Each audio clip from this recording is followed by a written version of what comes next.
السلام علیکم ورحمۃ اللہ۔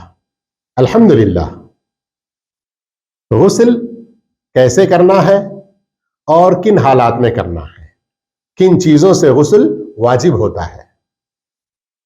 پہلے غسل کسے کہتے ہیں؟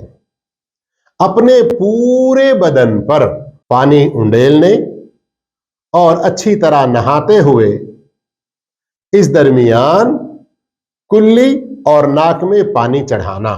اسلامی اعتبار سے جن چیزوں سے غسل واجب ہوتا ہے اس غسل کے کرنے کا طریقہ یہ ہے نبی کریم صلی اللہ علیہ وسلم کا کہ کمر کے نیچے کے حصے کو جہاں کہیں کوئی ناپاکی لگی ہو اچھی طرح دھو لے، پھر جیسے نماز کے لیے وضو کرتے ہیں اس طرح سے وضو کرے، پھر اس کے بعد اپنے سر پر پانی ڈال کر اچھی طرح سے رگڑ لے کہ کہیں خشک نہ رہنے پائے، سوکھا پن نہ رہنے پائے، پھر دائیں بائیں پانی ڈال کر پورے بدن پر اچھی طرح سے نہا لے۔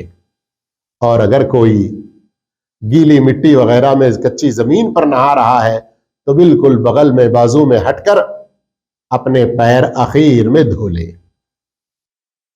اس درمیان اگر وضو ٹوٹ گیا تو ایسی صورت میں نماز وغیرہ پڑھنے کے لیے پھر وضو کرنا پڑے گا، لیکن اگر نہیں ٹوٹا تو یہی غسل اور اس میں جو وضو کیا وہ کافی ہو جائے گا۔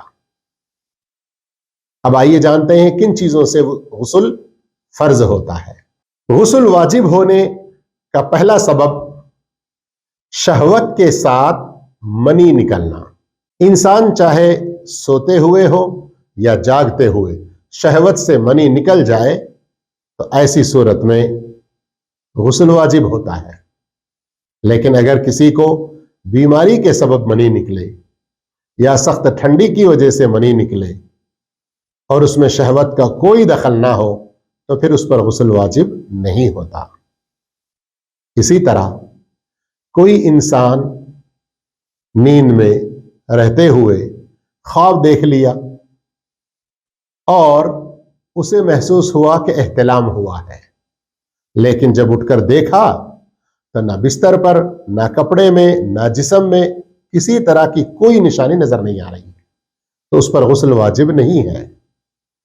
اب اگر کوئی آدمی خواب کچھ بھی نہیں دیکھا لیکن جب بیدار ہوا تو اپنے جسم یا کپڑے یا بستر میں منی کے آثار دیکھے تو ایسی صورت میں اس پر غسل واجب ہوگا۔ نمبر 2 جس سے غسل واجب ہوتا ہے وہ ہے میاں بیوی کے دونوں شرمگاہوں کا مل جانا، اگرچہ کہ منی نہ نکلے، صرف مل جانے کی وجہ سے بھی غسل واجب ہوتا ہے۔ اسی طرح تیسری چیز، خواتین کو ماہواری ختم ہونے کے بعد، نفاس کا خون رک جانے کے بعد جب وہ پاک ہوتے ہیں تو پھر غسل کرنا ضروری ہے، تبھی وہ مکمل پاک مانی جائیں گی۔ چوتھی چیز، کسی مسلمان کا مر جانا۔ جب کوئی مسلمان مر جائے تو زندہ لوگوں پر واجب ہے کہ وہ اس کو غسل دیں۔ ہاں، اگر جل گیا، کوئی اور ایسا سبب ہوا کہ غسل دینا مشکل ہے، وہ ایک الگ بات ہے، لیکن عام طور پر مسلمان میت کو غسل دینا یہ واجب ہے۔ اسی طرح 5ویں چیز، کسی غیر مسلم کے اسلام قبول کرنے پر اس کو بھی نہا لینا چاہیے۔ اب آئیے ہم جانتے ہیں کہ جو آدمی جنوبی ہوتا ہے یعنی ناپاک ہوتا ہے، غسل جس پر فرض ہے وہ جب تک غسل نہ کرے ناپاک سمجھا جائے گا۔ اس پر کیا چیزیں حرام ہیں؟ نمبر 1، نماز حرام ہے، لیکن جیسے ہی کوئی فرض نماز کا وقت آ جائے فوری غسل کرنا چاہیے تاکہ نماز کی ادائیگی میں دیر نہ ہو۔ اسی طرح جس پر غسل فرض ہو گیا اس پر طواف حرام ہے جب تک کہ وہ غسل نہ کرے۔